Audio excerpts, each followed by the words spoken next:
Hi, welcome to day one of the 2023 North American Virtual Reference Conference. Thank you for those who are joining us for another session, or if you're joining us for the first time today, thank you so much. We're happy to have you here. Before we get started, I have a couple of things. So I thank you to the Minitex Library Network for hosting this conference and to the members of the planning team of which I and Carla are involved in as well. I'm going to be your moderator today. I am Missy Williams, Head of Virtual Reference Services for Delaware Libraries. And we have this session. You're in the right session if you're in Service Interrupted, Analyzing Chat Referrals, presented by a team of librarians from Washington State University Libraries, correct? Go Cougs. Okay. Before you get started, I just want to remind you that your video, audio have been turned off for this session. These sessions are recorded, and we'll have the link up on the NavRock conference site within a few weeks. And also during these sessions, if you have questions, please drop that in the Q&A. Also, please feel free to use the chat as well. We'll be monitoring that throughout.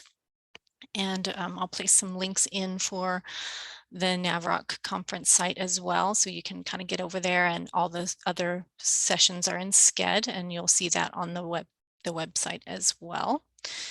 So I guess without further ado, I'm going to hand the mic over to Jen, Corey, and Pam, and please take it away. All right, can everybody see my screen? Yes. Great. All right. So I'm Jen Sonia Lang. I'm the online learning librarian. I'm Corey Johnson. My title is Instruction and Assessment Librarian, again at WSU Pullman. And my name is Pamela Martin, and I'm the Reference Coordinator and Undergraduate Services Librarian. But it is important to note that all of us have served at some point as the Reference Coordinator. So when we're talking about things, these are all dear to all of our hearts. So our presentation is broken into 4 parts. We'll get into the background, look at some examples of chat transcripts, and do a discussion activity. Corey will share some preliminary data from our study, and then Pam will talk about how the study will impact our reference work and provide suggestions for anyone interested in analyzing their own virtual reference. So let's get into the background. Washington State University is a multi-campus system. We are on the Pullman campus, and the Pullman campus serves the Pullman students, the global or online students, as well as Everett and our research extension campuses. And sometimes we get chats from other WSU campuses whose students we don't serve. Some have their own chat systems, and some need to be referred in other ways. If this sounds complicated and confusing, it's because it is. And that's why we're looking at referrals and service interruptions. So on the Pullman campus, we have 3 libraries, and among those 3 libraries, we have a mix of 10 to 15 librarians and students who make up the reference team. We use SpringShare's LibChat and LibAnswers for virtual reference, and while we're a part of a 24/7 consortium, we did not include those transcripts in this study. We only looked at chats that originated from our chat widgets and were answered by WSU reference staff. So library patrons often use the library's chat service because it's not only convenient, but it's also perceived as being quick or even instantaneous, think Google. However, patrons' needs can be complex and often require clarification, reflection, and referrals. Interruptions in service naturally arise from this complexity, but they're not warranted in every single chat. So sometimes questions are straightforward, and library staff should be able to fulfill patron expectations quickly without referrals or service interruptions. So there are 3 questions that we're trying to answer with our research. Given the patron's desire for quick answers or resolutions, are we satisfying them when it comes to reference transactions with service interruptions? How often are we interrupting service when we really don't need to be? And are service interruptions representative of the level of customer service we want to provide? So the time period that we analyzed is May 2020, which is when we started to use LibChat, to June 2022.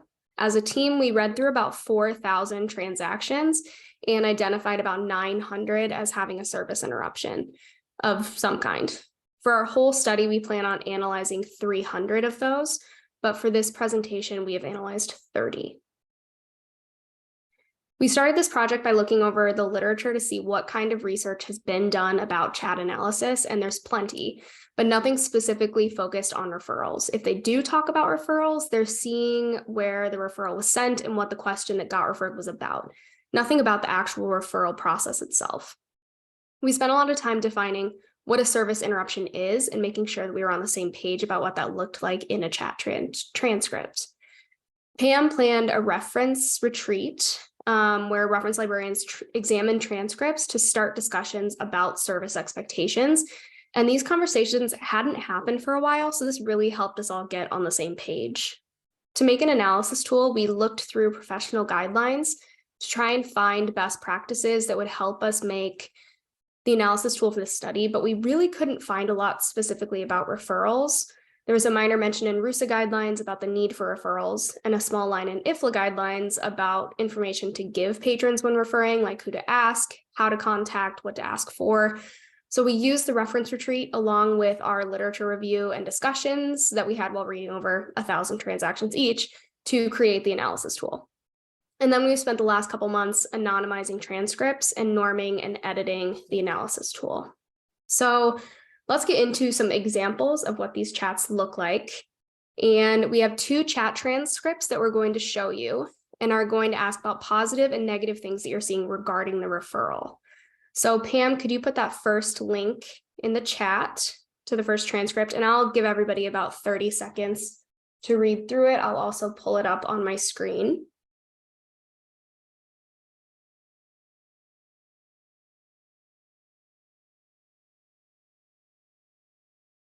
And let us know if that link isn't working for any reason, but hopefully it's working for all y'all, though you can see it here on the screen too.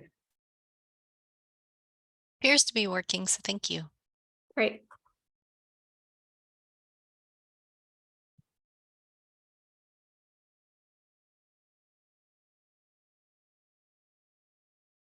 Okay, so I'm going to put the first question in the chat and feel free to jump in the chat with your ideas, but what are some positive things that you're seeing in this interaction regarding the referral?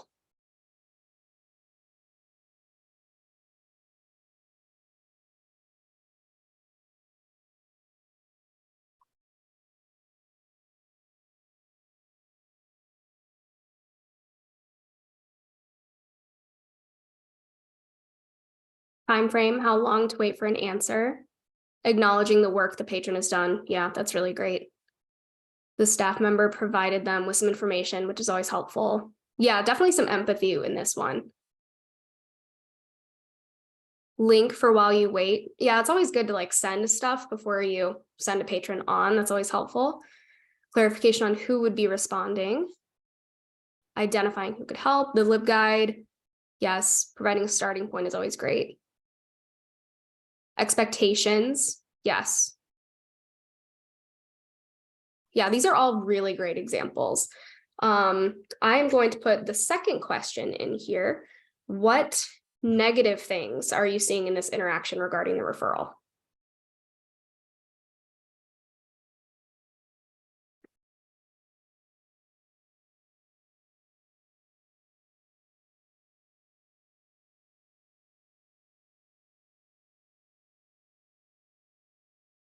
Nothing. It's perfect. Unclear if the patron got what they needed. There was a lack of closure. Yeah. They didn't really help. The referral was almost immediate. It was kind of referenced towards the beginning. Okay, don't know who will follow up, which person. Yeah, so maybe there could have been a little bit of help towards the beginning before that referral. It's a little impersonal. Okay. Yeah, some clarifying questions might have been a little bit helpful. Yeah, so let's look at the second transcript. Pam, can you put that in the chat?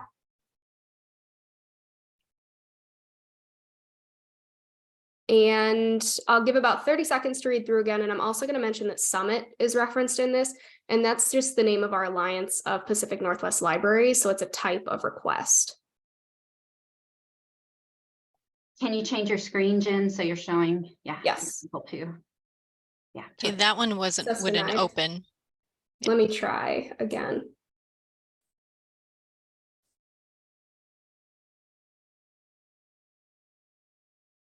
try that link. Sometimes SharePoint gets a bit angry with us, so bear with us. That one It always works. does. Thank you. That one worked. And then I'm going to go ahead and put both of these questions in the chat. So just let us know what positive and negative things you're seeing in this referral. Okay, there's a greeting present.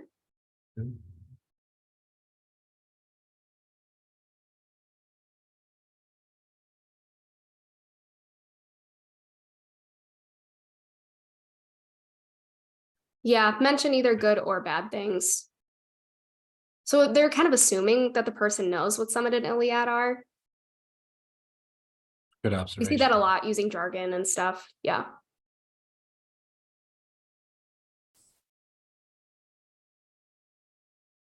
Comes off as a little terse. Okay.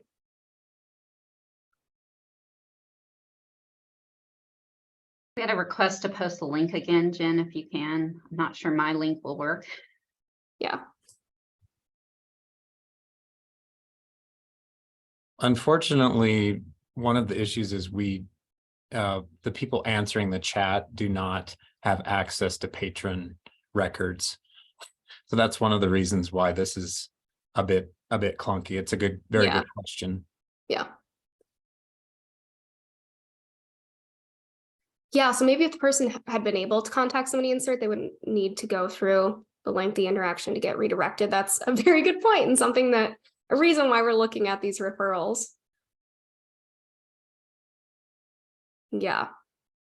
So there's some Yeah, there good and definitely bad could be in- more empathy about this situation too, as Yes. someone said, so. Yeah, definitely.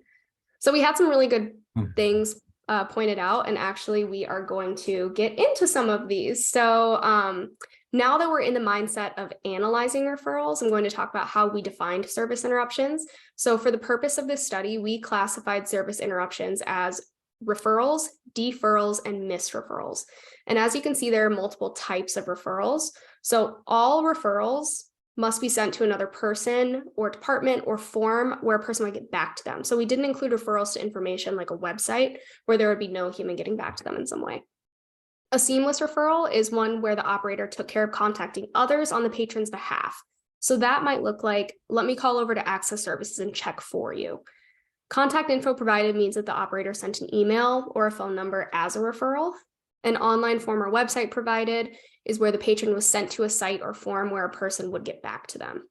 Behind the scenes is when the patron takes the responsibility of following up off of the patron. So a lot of these were LibAnswers tickets that were created from the chat and assigned to someone that would then reach out to the patron. Sent to location means that the patron was instructed to go to a physical location as a referral. A deferral is a service interruption where the patron was deferred in that moment. So the operator might say, I need to look into this and I'll email you later. Or there might be a really long wait time for the patron in the chat where nobody is actively searching. A missed referral is where an operator openly says they don't know or they're not sure and there's no referral made. We did not consider questions that were answered incorrectly as missed referrals because that would involve analyzing all the links that were sent, and the label of incorrect could be subjective based on how we would have answered it differently. In addition to types of service interruptions, we are also identifying customer service strategies that operators are using during the chat that are associated with service interruptions. So while analyzing the transcripts, we mark off all the strategies that we see in the conversation. So attempting to understand a patron's need by asking clarifying questions is pretty straightforward. As long as there were some questions for clarifications, we marked this as present. Showing empathy toward a problem could be acknowledging frustrations, apologizing, or even using appropriate emojis. Appropriately direct and to the point is something that we added because some chats are short and may not necessarily need a reference interview or a lot of these strategies. So this was marked as present if the operator directly and appropriately addressed the issue or problem. Managing patrons' expectations well surrounding level of service and timeline could be giving a timeline on when somebody will get back to them, or saying something like, I'm going to have to refer you eventually, but I can help get you started. Making sure the patron information email correct is also pretty straightforward. Occasionally we're missing a patron email from a LibAnswers ticket and then there's no way to get back to them. So we wanted this to be a best practice that we're looking for. Attempting to resolve a patron issue could include offering options, resources, suggestions, information, troubleshooting instructions, or taking some sort of action to help outside of the referral. And then making sure a patron is fully helped and satisfied with the interaction before ending the conversation usually includes some form of, is there anything else I can help you with? So now that we've gone over some of the analysis points that we have used, we want to look again at example 1 and see if you can apply those terms to this chat transcript. So Pam sent the link to example 1 again, and as a reminder, this one was about medical research. I'm also going to put, or Pam will put a link to the Mentimeter poll in the chat, or you can scan this QR code if you want to use your phone.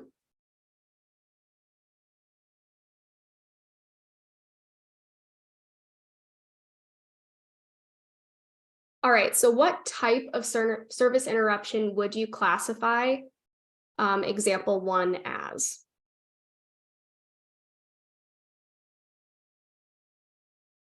So we've got the different types of referrals here, and then a deferral or a missed referral option. And we did have some of these that were a few, not just one, too. So you can mark as many as you want. So right.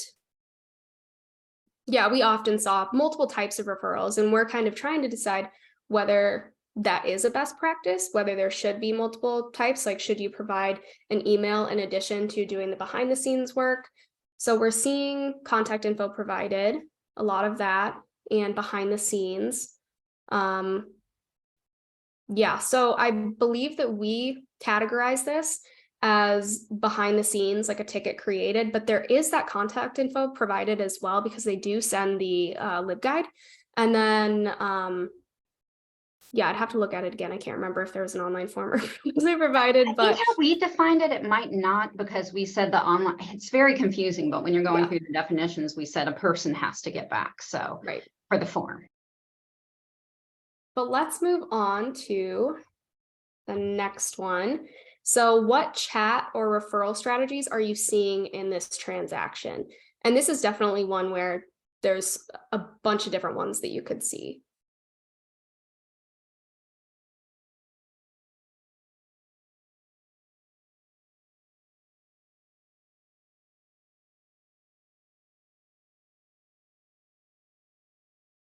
I'm also so happy that all of the things that people picked as they were looking, or the things that people talked about as they were looking at the examples, they like very closely match what we're talking about as best practices. So that's really great. Yeah, so I'm seeing manages patron expectations, appropriately direct. Yep, shows empathy, clarifying questions. So I am actually going to pull up this strategies employed, and we kind of marked which ones we saw. So we saw empathy, and it looks like you've done a good deal of searching so far. And I'm sorry I couldn't be of more assistance. We saw managing patron expectations by saying, you know, I'm happy to help you with this, but I'm going to have to refer you.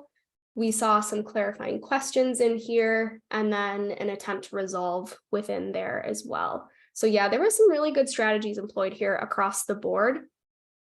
And because of all these strategies that were employed, we thought this was a pretty good example of good customer service for for a service interruption.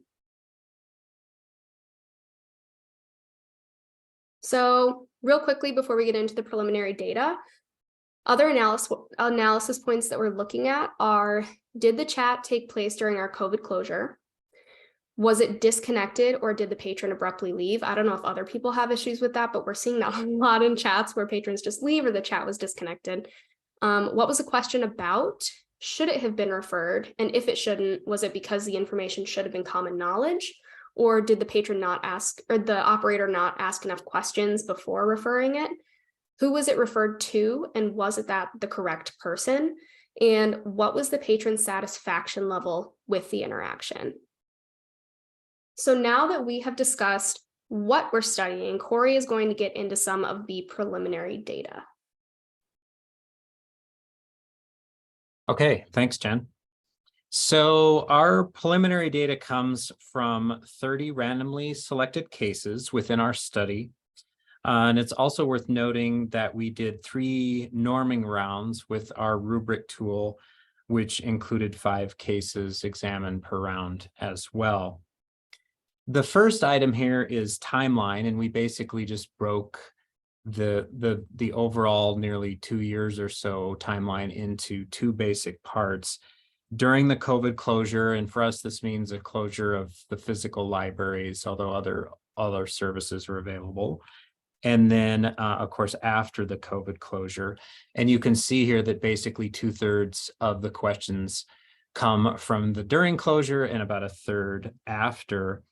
This breakdown is not surprising, as we had more chat sessions during our closure. And it's also worth noting at this point, there are no clear data trends in terms of the quality of the transaction, either during or after COVID, but that's something that we want to continue to investigate. Next is operator-initiated service interruptions. So basically, as Jen has already outlined, there were 3 basic areas: referrals, deferrals, and missed referrals. And you can see here that the vast majority, 97%, were referrals, with only a couple representing each of the other categories. So while we expect a large majority, the largest majority, to be referrals, we believe as we do more analysis, the current sort of lopsided number will even out some. The next area is operator actions taken. And the 2 largest instances there were 60% lib answers ticket created and 43% contact information provided. And these, again, are also numbers basically that we would expect. In a few of the transactions, you can see it doesn't add to 100. There were transactions where operators did both. And so one of the things we'll need to decide is if doing both represents a best practice. The next area is non-operator initiated service interruptions. So 20% represent situations where the chat was disconnected because of a technological issue or abrupt patron departure. And as you might guess, we view these as issues, regardless of why they came about, as being a little bit too pervasive and needing attention. And so, for example, a question that we'll want to ask as we go along is, should we try to follow up with patrons who abruptly leave? The next area is just query type. And the largest were 40% item request or account issues and 33% reference. The high number of item request related questions is expected because even outside of the pandemic closure, these questions represent our highest chat numbers. And then the reference can be all kinds of help with discovering and locating materials. Given the query type numbers, it follows that the query referred to type, that basically 2/3 are going to access services. And then you can see it rounds out with about 15% to research services, the name of our public services unit, and then about 10% to our IT department. Slide. Beyond the basic results categories, we want to outline preliminary data results concerning operator strategies that were utilized. From most to least frequently occurring, you first see here at 63% attempts to understand patrons' need by asking clarifying questions. And then about half the time attempted to resolve the issue, again, outside the service interaction, meaning like attempted to resolve it during the initial chat conversation itself. 2 of them at 30%, one managed patron expectations well, and then the other one, operator was appropriate to direct and to the point. And again, as Jen has already mentioned, although most successful tactics are things that sort of elongate chat interactions and require, in the search for more deeper understanding, we felt we really needed to recognize that sometimes efficiency and brevity are also pretty central to a successful transaction. At 27%, made sure the patron was fully helped and fully satisfied. This consisted mostly of asking a question at the end, do you have any other questions? And then 2 at 20% showed empathy and then made sure the patron information or email is correct. And then finally, at the bottom, we have 0% for other, which we're viewing as a good thing because it probably indicates we made a pretty comprehensive question for evaluation of operator strategies. And then overall, the bad news here is that 60% of the chat sessions of the 30 involve the incorporation of 2 or less of the strategies listed on this slide. So finally, to some information about how the preliminary results help answer our central study questions. And I've just reproduced those questions here again, which Jen talked about earlier. Slide. So basically, I've just summarized the three questions here. So the first one is basically asking the question, are the patrons satisfied? And while we would hypothesize in general that reference transactions where a service interruption occurs would generally have lower satisfaction ratings, which, by the way, was true during our study time period. The average rating, though, on the lib answers 4-point scale was only 0.06 less. And basically, it was between a 3 and a 4, and a 3 is a good and a 4 is excellent. So it really did not make much difference that there was a service interruption. Now, partly that result is a little bit tempered by the fact that only 29% of the time did patrons even fill out the satisfaction survey. And then even among those 29, that 29%, 88% of the time they said excellent. So it's pretty skewed towards not doing it, or if doing it, really just saying everything was excellent.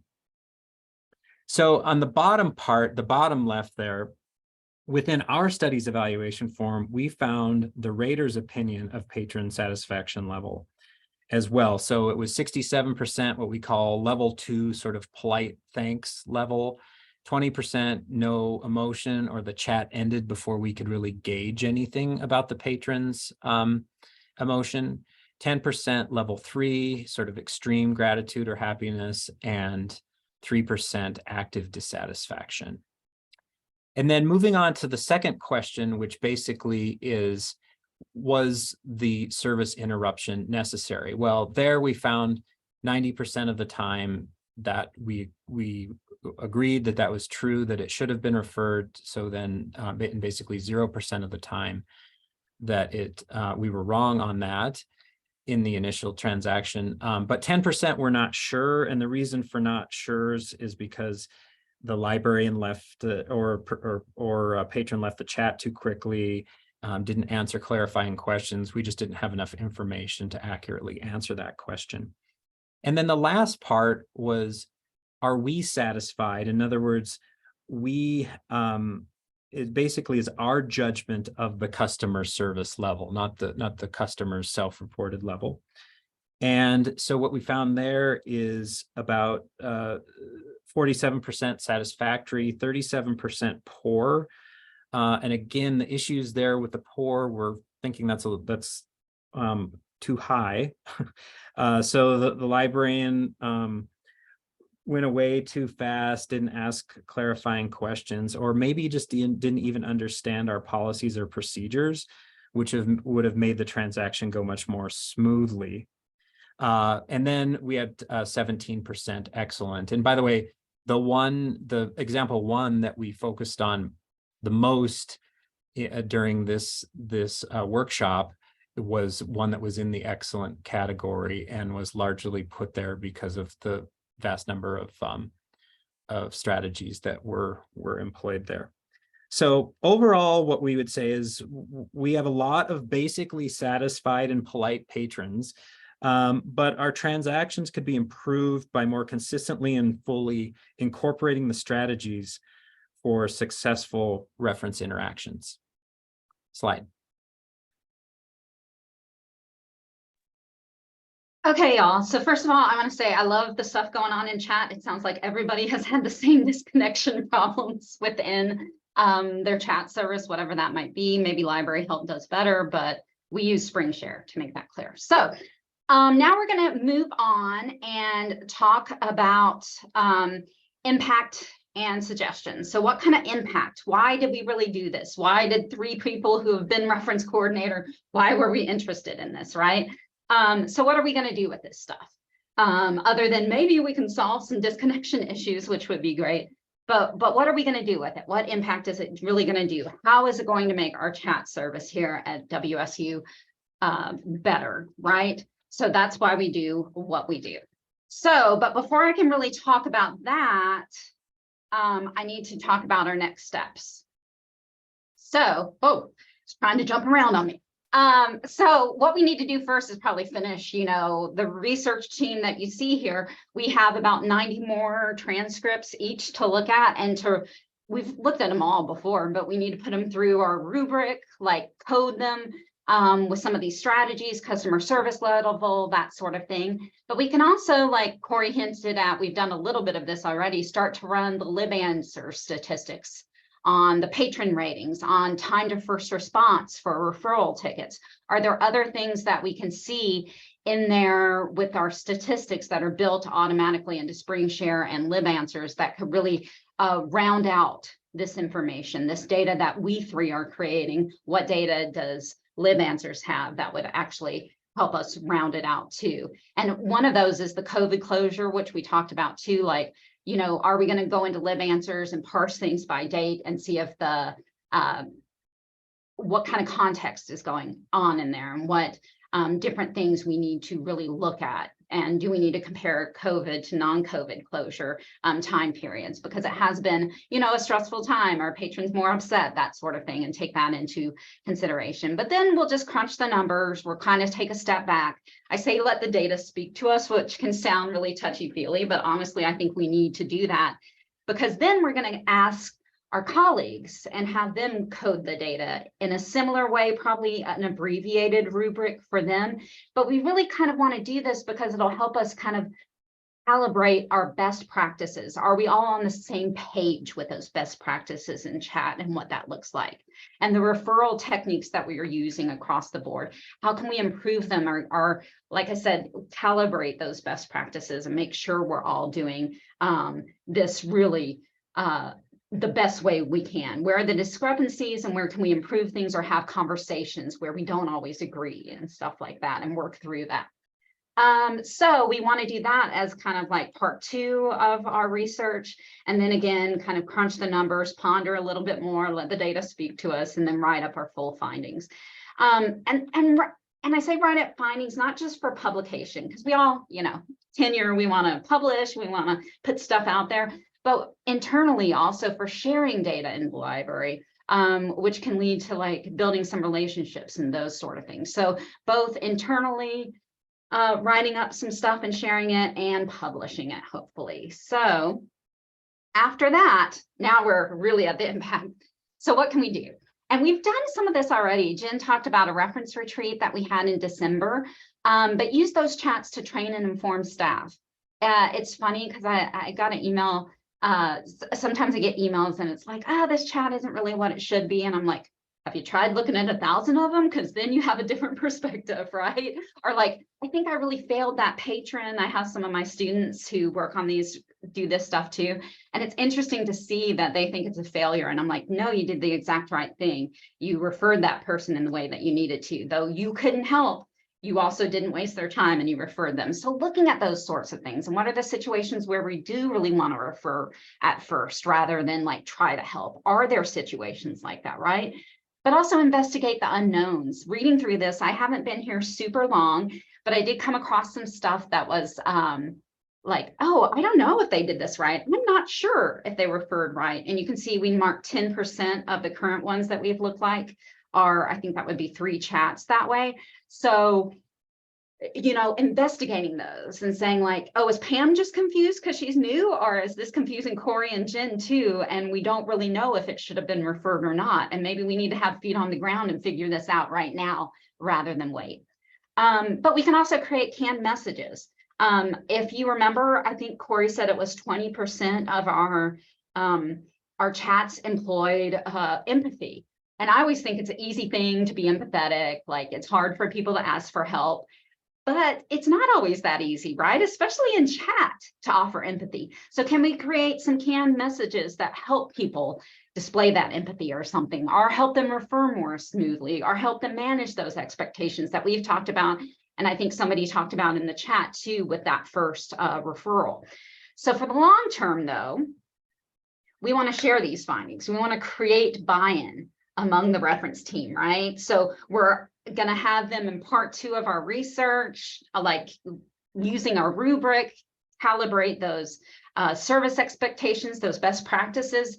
But really, we also want to share the findings across the library, right? Are 50% of our referrals going to ILL? What's up with that?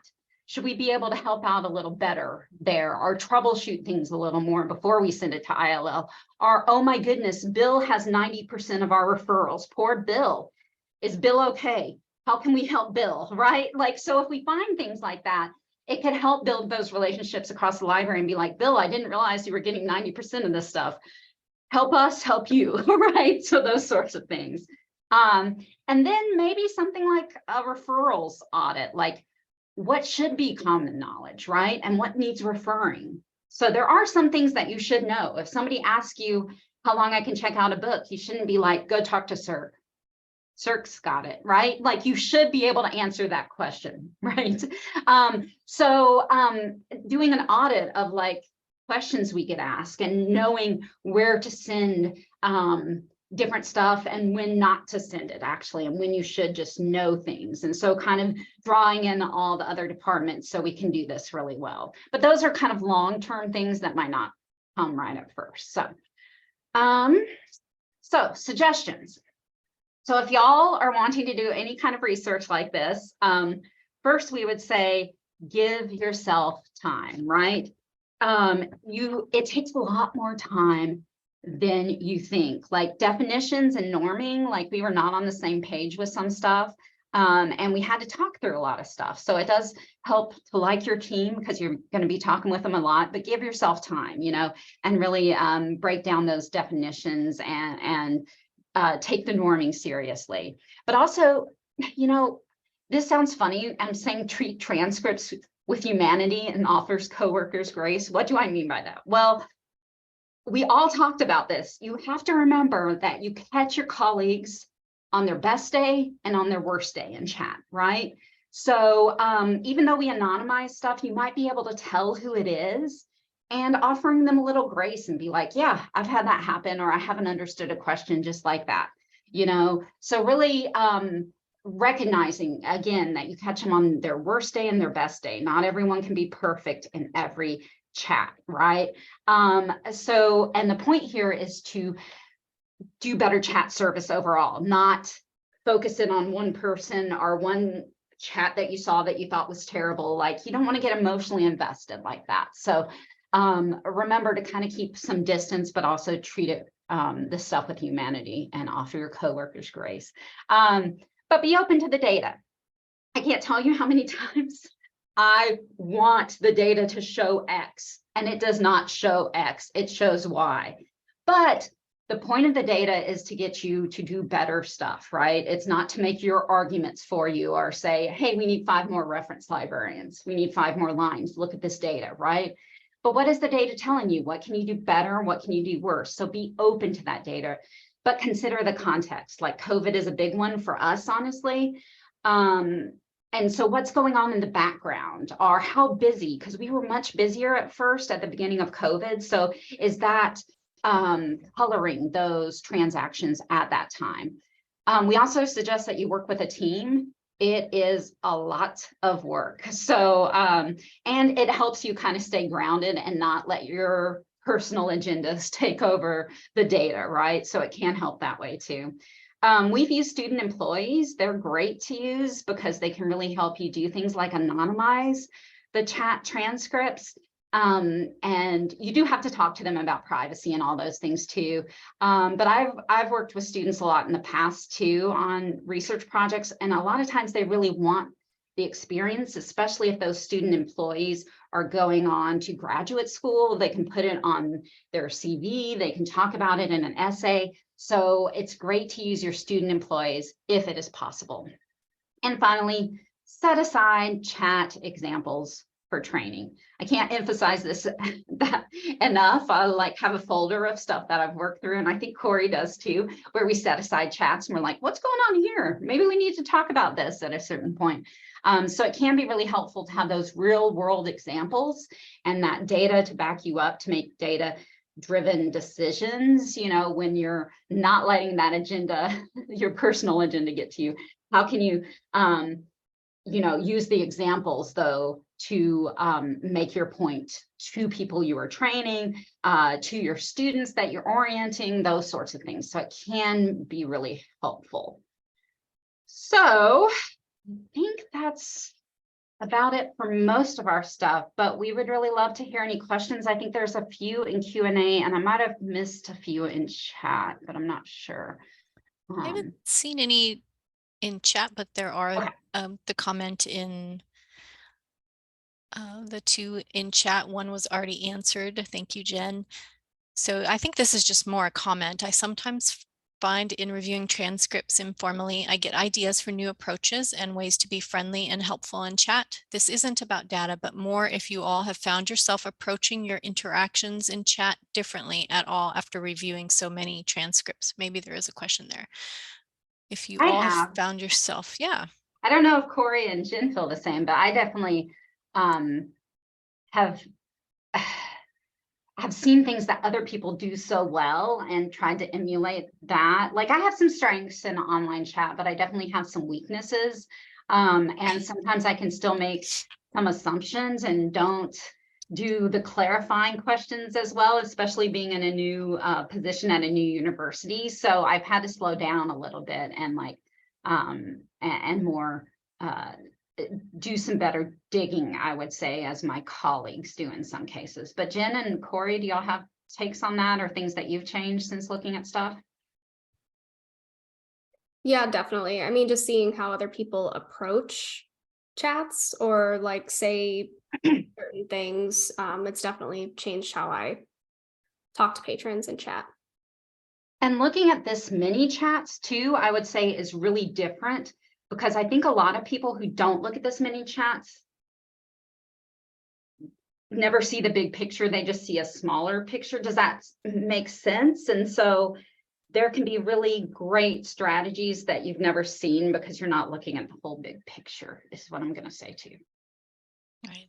Also, I will mention that we have even like looked into policies looking at so many chats. Like there were referrals to a certain place based on citation questions, and then we had to look and see like, is that the correct place to send people for citations? And yeah, so looking at so many chats have also kind of changed our policies and like how we share those too.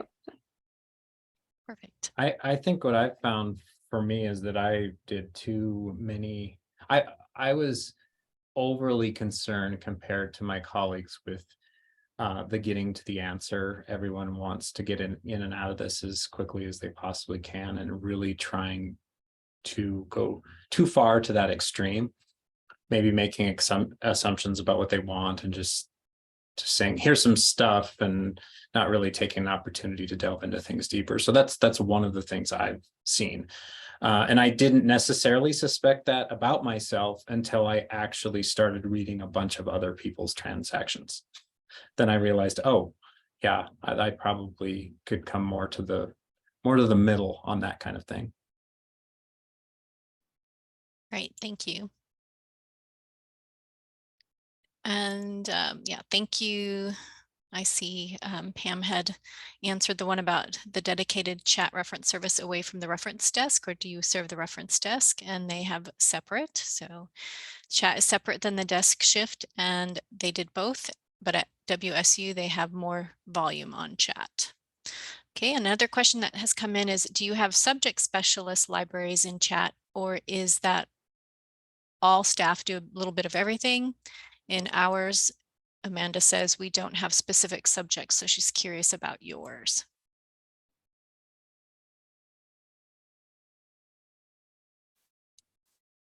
I'll jump in and say that we do have subject librarians, and they do help with chat. So research services is comprised of the subject librarians, the liaisons, and the undergraduate services team. So me, Pam, and Corey are part of the undergraduate services team, and we mostly work with like first year, second year students before they get further on in their majors. So yeah, it's both.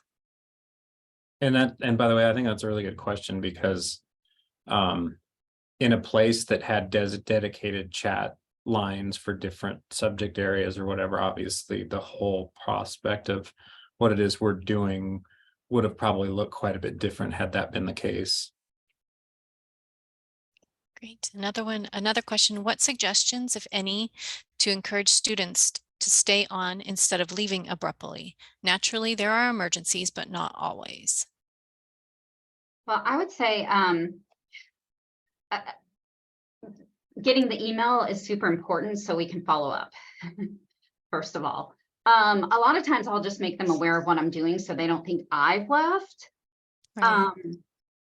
But what I found too, and actually this will answer a question I think better that we had earlier. What I found now is that oftentimes I'm throwing too much information at them and they can get overwhelmed. So actually leaving a bit of space there for them to talk back to me is a good thing, rather than saying, here's 20 sources. Like that isn't necessarily the best practice. And I'm not the best person like for making space in those. I just want to fill all the space with suggestions. I think as librarians, we just want to throw all the information at you and you're going to love it.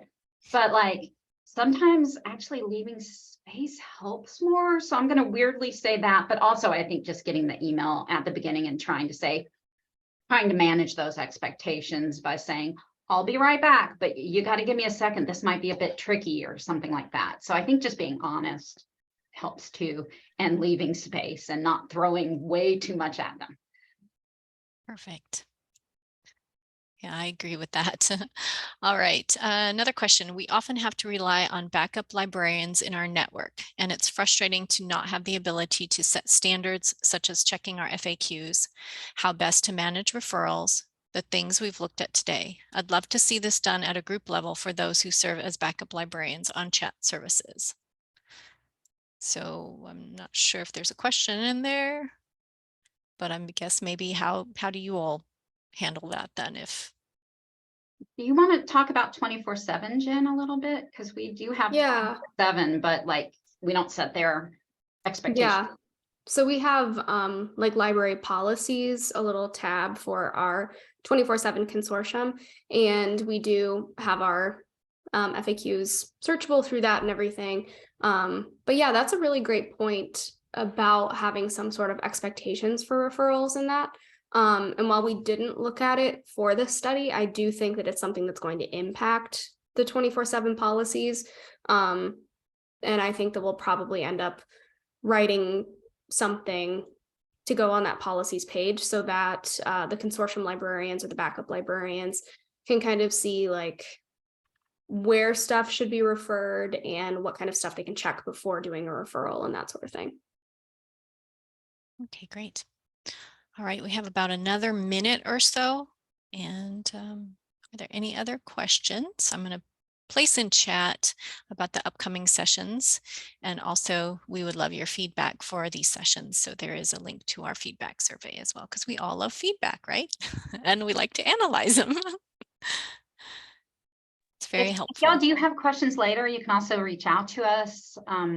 We're all pretty easily findable, and then you can look at our contact slide and stuff. So do reach out if you have questions, and we'll be happy to answer anything. But I wanted to thank the organizers too for putting this free conference together. Yes. So thank you so much. I'm looking forward to some of the other sessions too. Yeah, great. Yeah, thank you so much. Thank you for presenting. Very informative and inspiring. It gives me some ideas of how to, what we need to look at to analyze our service. So we don't actually use chat yet, but we're going to be incorporating SpringShare. I heard you use SpringShare, and they're, releasing their new chat bot. So yeah, it's going to be exciting to see. Yeah, I want a whole session on chatbot. I have mixed feelings, but I did want to say, if you choose to do this, it's really fun too, because you can be inspired by your colleagues and be like, oh yeah, so-and-so does a really good job at this. Like, some of our librarians are just great at it, like way better than I am. And it's really nice to be inspired by colleagues that you get to work with every day. I mean, all of us have our bad days too, but it's really nice to catch those things and have your colleagues make you better, if you will. Right. Great. Well, thank you so much. And hope everyone has a great day and joins us for other sessions in this conference. Thanks, everyone. Thank you. Thank you.